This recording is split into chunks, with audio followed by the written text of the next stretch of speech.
Citadel episode 3 की शुरुआत में हम बर्नार्ड को देखते हैं जिसे डालिया के लोग यानी कि मैंटिकोर बहुत टॉर्चर कर रहे होते हैं। कसेरे स्पेन में हम देखते हैं नाडिया और मेसन को जो पहुंचते हैं सिटाडेल के सेफ हाउस में, और नाडिया उसे बता रही होती है कि सिटाडेल के एक्स केस में डाविक ने ट्रैकर लगा दिया था, लेकिन नाडिया ने उसे डिसेबल कर दिया है। दोनों घायल होकर सेफ हाउस पहुंचते हैं और मेसन को अभी भी सब कुछ साफ साफ याद नहीं है। वो नाडिया से पूछता है क्या हम पहले यहाँ कभी आ चुके हैं, जिस पर नाडिया कहती है एक दो बार। मेसन उसे पूछता है क्या हम दोनों के बीच कुछ था, क्या मैं तुम पर भरोसा कर सकता हूँ, जिस पर वो उसे कहती है हम दोनों के बीच कुछ खास नहीं था और हाँ तुम मुझ पर भरोसा कर सकते हो। इसके बाद दोनों घर में जाते हैं और नाडिया मेसन के कंधे से बुलेट निकालती है। नाडिया मेसन से पूछती है उसकी बीवी के बारे में, जिस पर वो बताता है उसका नाम एबी है और 8 साल पहले ही उसने शादी कर ली। जिस पर वो मजाक करते हुए मेसन से कहती है कि तुमने तो टाइम ही वेस्ट नहीं किया। मेसन उसे अपनी बेटी का नाम बता देता है कि उसका नाम हेंड्रिक्स है। मेसन नाडिया से पूछता है कि मेसन कैसा इंसान था, तुम्हें तो सब कुछ पता होगा, अब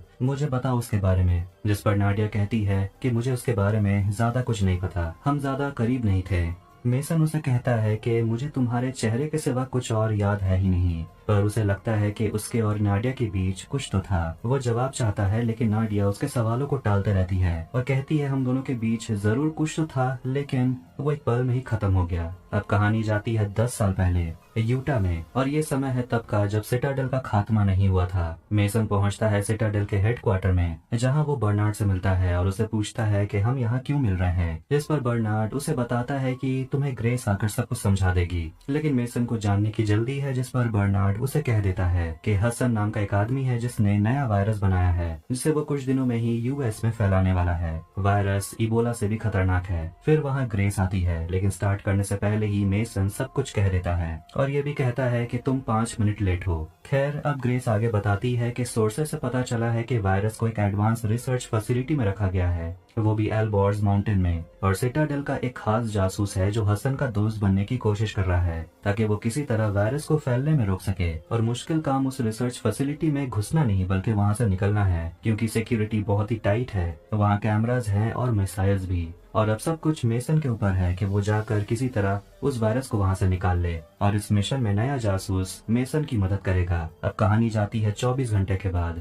ईरान के एल्बोर्स माउंटेन को दिखाया जाता है जहाँ एक रिसर्च फैसिलिटी होता है। अंदर एक जोरदार ब्लास्ट होता है और वहाँ से निकलता है मेसन वायरस को लेकर, लेकिन वहाँ से भागना इतना आसान होने नहीं वाला, क्योंकि मेसन के पीछे 2 पैराट्रूपर्स होते हैं जो उस पर फायरिंग करते हैं। सिटाडेल का एजेंट कार्टर उसे गाइड करते रहता है, जिसकी मदद से मेसन उन 2 पैराट्रूपर्स को मार देता है। फिर वहाँ और भी हमलावर आ जाते हैं और एक मिसाइल भी वहाँ आकर गिरता है और मेसन का कांटेक्ट टूट जाता है कुछ देर के लिए। जैसे ही मेसन को होश आता है वो देखता है कि दुश्मनों ने उसे घेर लिया है। ये देखकर वो नीचे कूद जाता है जहाँ एक पैराट्रूपर लटका हुआ था, और उसके फटे हुए पैराशूट की मदद से वो किसी तरह नीचे लैंड करता है। और ड्यूक जो उसे रेस्क्यू करने के लिए वहाँ पहुंचा है, मेसन उसे कहता है कि वो वहाँ से निकलने वाला है और बताता है पहाड़ियों में मिलने के लिए। और मेसन वहाँ से निकलता है अपना स्की बूट्स को एक्टिवेट करने के बाद, और 2 लोग उसका पीछा करते हैं जो मेसन पर फायरिंग करते हैं, पर ड्यूक उन्हें मार गिराता है और सामने मिट्टी होने की वजह से मेसन स्की नहीं कर पाता और गिर जाता है। फिर वहाँ दुश्मन के लोग पहुंच जाते हैं और उनके बीच नाडिया होती है, और कार्टर मेसन को बताता है यही है हमारी नई एजेंट जो हसन के साथ काम कर रही है सीक्रेटली। नाडिया मेसन को गन पॉइंट पर पकड़ लेती है और फिर अपने ही लोगों पर हमला करने लगती है। मेसन भी उसका साथ देता है, लेकिन कार्टर मेसन से कहता है कि तुम्हारी हालत फिलहाल बहुत खराब है, इंटरनल ब्लीडिंग हो रही है, तुम्हारे फेफड़े में खून भर गया है, ऑक्सीजन लेवल्स कम है। उन सभी को मारने के बाद कार्टर नाडिया से कहता है 3 किलोमीटर दूर तुम्हारा एक्सट्रैक्शन पॉइंट है, फटाफट वहाँ पहुँचने की कोशिश करो। और नाडिया मेसन को लेकर वहाँ से निकलती है, जहाँ एक हेलीकॉप्टर उनका इंतजार कर रहा होता है, और जैसे ही दुश्मन के लोग वहाँ पहुँचते हैं दोनों वहाँ से निकलने में कामयाब होते हैं। अब सिटाडेल के हेडक्वार्टर में दोनों एक दूसरे से मिलते हैं और एक दूसरे को इंट्रोड्यूस करते हैं, और नाडिया सिटाडेल में नहीं है इसीलिए मेसन उसकी टांग खींचने लगता है, लेकिन नाडिया भी उसे सही जवाब देती है और वो अपने बारे में बताती है कि वो किसी देश के सीक्रेट एजेंसी से नहीं है, उसकी माँ सिटाडेल के लिए काम करती थी और इसीलिए वो भी सिटाडेल के लिए काम करने लगी है, और शुरू से ही दोनों एक दूसरे से अट्रैक्टेड होने लगते हैं। फिर हम उन दोनों को पेरिस में देखते हैं जहाँ वो दोनों इंटीमेट होने लगते हैं। दोनों एक दूसरे से पूछते हैं क्या मैं तुम पर भरोसा कर सकता हूँ, जिस पर दोनों ही हाँ कहते हैं।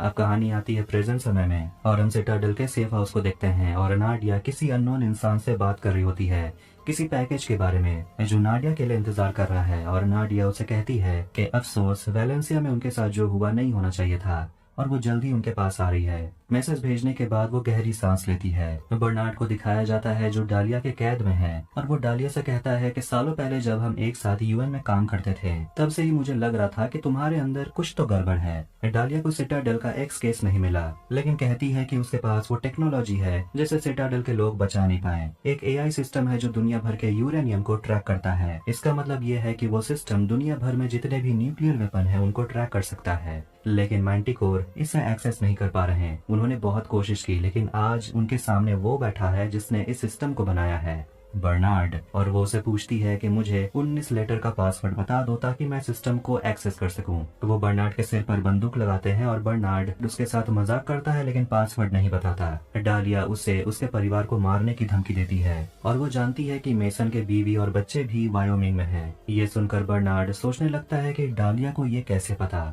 फिर वायोमिंग में हम मेसन की बेटी हेंड्रिक्स को देखते हैं जो बर्नार्ड की बेटी वैलेरिया से मिलती है। दोनों एक चाकू को लेकर बात करते हैं और घुलते मिलते हैं। जो एबी से पूछती है कि तुम और कायल कैसे मिले, जिस पर वो बताती है कि 9 साल पहले मेरे साथ एक बहुत बड़ा हादसा हुआ था। मेरी याददाश्त चली गई थी और मैंने थेरेपी लेना शुरू किया और वहीं वो कायल से मिली। बर्नार्ड डालिया से कहता है कि वायोमिंग में मेरा कोई नहीं है, लेकिन डालिया उसकी झूठ को पकड़ लेती है और कहती है कि जब तुम न्यूयॉर्क आए थे तो हमने तुम्हें बैक ट्रैक किया, ये पता लगाने के लिए कि तुम कहां से आए थे। और भूलो मत कि हमारे पास सैटेलाइट्स का एक्सेस है और वो जल्द ही जो को ढूंढ लेंगे। जिस पर वो कहता है कि जो मेरी एक्स वाइफ है। डालिया उसे कहती है कि भले ही तुम लोग सिटाडेल के लिए काम करते हो, लेकिन ये मत भूलना कि जासूस साधु नहीं होते। तुम सभी अंधे हो चुके हो और तुम सभी सिटाडेल के भयानक सच को अभी तक नहीं जानते। और वो अपने हाथ पर घाव को दिखाती है और वो कहती है कि तुम्हारे पार्टनर के साथ भी ऐसा ही हुआ था, जिसका नाम कार्टर है। मैंटिकोर के लोगों ने उसे पकड़ लिया था और वो अब मैंटिकोर के लिए काम करता है। बर्नार्ड पूछता है कि तुम लोगों ने कार्टर के साथ क्या किया। तभी वहाँ डॉक्टर कार्वो आता है। उसके ब्रीफकेस में ब्लेड, कैंची जैसे धार चीज होते हैं और अब पता चलता है बर्नार्ड को कि कार्टर के साथ क्या हुआ होगा। बर्नार्ड के दांत को निकाल लिया जाता है, लेकिन अभी बर्नार्ड कुछ भी बताने से मना करता है। इस पर डालिया उसे कहती है कि हमारे पास एक और तरीका है, हम तुम्हारी खोपड़ी को काटकर तुम्हारे ब्रेन से तुम्हारी मेमोरी को निकाल सकते हैं। एंडर्स के पास ये काम करने का एक डिवाइस है। एंडर्स अंदर आता है और वह बर्नार्ड से पहले बात करता है और एंडर्स उसे कहता है कि मैंने तुम्हारे थ्योरीज को पढ़ा है, मैं तुम्हारा फैन हूँ। और उसे पूछता है तुम्हारे दोस्त मेसन कैसा है। एंडर्स उसे बताने लगता है कि तुम्हें पता भी है कि मेरे कितने दोस्त मारे जा चुके हैं। इसके बाद वो एक ड्रिल निकालता है बर्नार्ड के खोपड़ी को छेद करने के लिए। तभी बर्नार्ड उसे बताता है कि तुम्हारी दोस्त ब्रियल जिंदा है, तुम उससे प्यार करते हो ना, उससे मिलना नहीं चाहते। एंडर्स को उसकी बातों पर विश्वास नहीं होता और झूठ बोलने पर वो उसे मारने की धमकी देता है, लेकिन बर्नार्ड कहता है यकीन नहीं है तो मेरा फोन लाकर मुझे दो, मैं दिखाता हूँ अभी। सेफ हाउस में मेसन अपनी पत्नी से बात कर रहा होता है और उसे बताता है कि मुझे वो जासूस मिल गई, उसका नाम नाडिया है। ये सुनकर एबी खुश तो होती है, साथ साथ वो इनसिक्योर भी है कि उसका पति किसी दूसरी औरत के साथ है। और वो बहुत से सवाल पूछती है, क्या उस औरत ने बताया कि तुम पहले क्या थे, तुम दोनों पहले एक दूसरे को जानते थे। जिस पर मेसन कहता है ऐसा लगता तो नहीं है और उसे भरोसा दिलाता है कि ये सब जल्दी खत्म हो जाएगा और मैं घर आ जाऊंगा। नाडिया पीछे ही खड़ी होती है और वो मेसन से कहती है कि एयरपोर्ट जाकर वापस अमेरिका चले जाओ और उसे कैश दे देती है। पर मेसन कहीं जाना नहीं चाहता और नाडिया उसे कहती है कि मैंटिकोर के लोग हमारे बारे में जानते हैं और उन्होंने बर्नार्ड को मार दिया है, इसीलिए तुम्हें अपने परिवार के पास वापस जाना होगा। लेकिन मेसन कहता है वापस जाकर वो अपने परिवार को खतरे में नहीं डालना चाहता और वो उसकी मदद करेगा और चाहता है बदले में नाडिया उसकी मदद करे, उसे ट्रेन करे, उसे याद दिलाए कि मेसन कौन था और वो उसे बताता है रेड लाइट्स के बारे में। फिर नाडिया वापस आती है और केस खोलकर स्क्रीन पर देखती है रेड लाइट्स जल रहे होते हैं। नाडिया बताती है कि ये एक तरह का मैसेज है, सिटाडेल के एजेंट हमसे मदद मांग रहे हैं। उन्हें कार्टर का मैसेज मिलता है जो सिटाडेल के लोगों से मदद मांग रहा है। नाडिया उसके आखिरी लोकेशन को ट्रैक करती है और देखती है वो मोरक्को के फैज शहर में है और ये लोकेशन एक तरह का ब्लैक साइट है जहाँ नाडिया को 2 हफ्तों के लिए टॉर्चर किया गया था जब वो अंडर कवर थी। ये सुनकर मेसन को हैरानी होती है और नाडिया आगे बताती है कि इस ब्लैक साइट को बॉल्डविनो बास्टा नाम का डॉन चलाता है और नाडिया को यकीन है कि यह ब्लैक साइट मैंटिकोर का ही है और वहाँ वो कार्टर को टॉर्चर कर रहे हैं सिटाडेल एक्स केस का पता लगाने के लिए। नाडिया को कार्टर को वहाँ से निकालने का रास्ता पता है, लेकिन उसके लिए उन्हें बाल्डविनो से मिलना होगा ताकि नाडिया उसके फोन से सारे पासवर्ड हैक करके निकाल सके। लेकिन प्रॉब्लम ये है कि नाडिया ने बाल्डविनो के भाई को मारा है और इसीलिए वो उसे खास पसंद नहीं करता, लेकिन मेसन ये काम कर सकता है। आखिर में दोनों मोरक्को पहुंचते हैं और मेसन बाल्डुइनो से मिलता है और वो उसे पहचानता है और नाडिया उसे समझाती है कि लाइटर में एक ट्रांसमीटर है, उसे नजदीक ही रखना ताकि मैं उसके फोन से डाटा डाउनलोड कर सकूं। बाल्डुइनो और मेसन एक दूसरे से बात कर रहे होते हैं और डॉन उसे पूछता है कि तुम तो मर चुके थे, तुम वापस क्यों आए हो। नाडिया उसे कहती है बढ़ा चढ़ाकर बात करो। मेसन उसे कहता है कि मुझे तुम्हारे आर्मी चीफ के ऑफिस में घुसना है, जिस पर डॉन का बेटा क्रिस्टियानो हंसने लगता है। मेसन बाल्डुइनो से कहता है कि मैं तुम्हें मैंटिकोर से आजाद करवा सकता हूँ, जिस पर बाल्डुइनो कहता है कि सच कहूँ तो वो हर जगह छाए हुए हैं और अगर मैं तुम्हें मारकर उन्हें सौंप दूं तो मुझे करोड़ों का इनाम मिलेगा। डॉन मेसन से उसकी गर्लफ्रेंड यानी कि नाडिया के बारे में पूछता है कि वो आखिरी बार इटली में देखी गई थी, उसके साथ क्या हुआ, और मेसन झूठ कहता है कि वो मर गई है।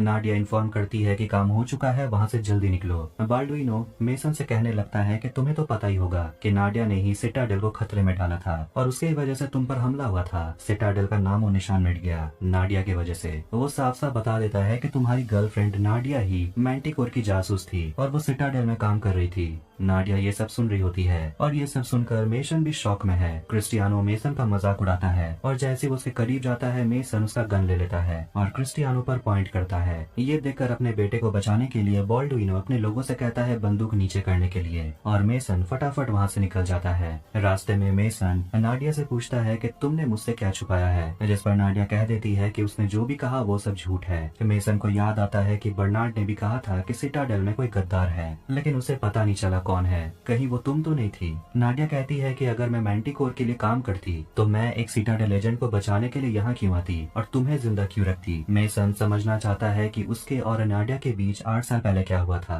लेकिन नाडिया इस पर कुछ नहीं कहती। वो बस इतना ही बोलती है कि फिलहाल के लिए मैंटिकोर हम दोनों को ढूंढ रहे हैं, या तो तुम मेरा साथ दे सकते हो या फिर तुम भाड़ में जाओ। एंडर्स अगली सुबह बर्नार्ड को उसका फोन दे देता है और बर्नार्ड उसे एबी की तस्वीर दिखाता है और उसे पूछता है यही तुम्हारी गर्लफ्रेंड ब्रियल है। एंडर्स को ये देखकर विश्वास नहीं होता। बर्नार्ड आगे बताता है कि इसका नाम एबी है और वो फिलहाल मेसन की पत्नी है, चाहो तो मैं तुम्हें उससे मिलवा सकता हूँ। ये सब सुनकर एंडर्स हक्का बक्का रह जाता है। बर्नार्ड उसे कहता है कि तुम्हें सच जानना है तो तुम्हें मुझे यहाँ से निकालना होगा, क्योंकि तुम्हें अब तक जो कुछ भी पता है वो सब झूठ है। और इसी के साथ सिटाडेल एपिसोड 3 यहीं एंड होती है। वीडियो पसंद आए तो वीडियो को लाइक करें, चैनल को सब्सक्राइब करें। मिलते हैं नेक्स्ट वीडियो में। Take care.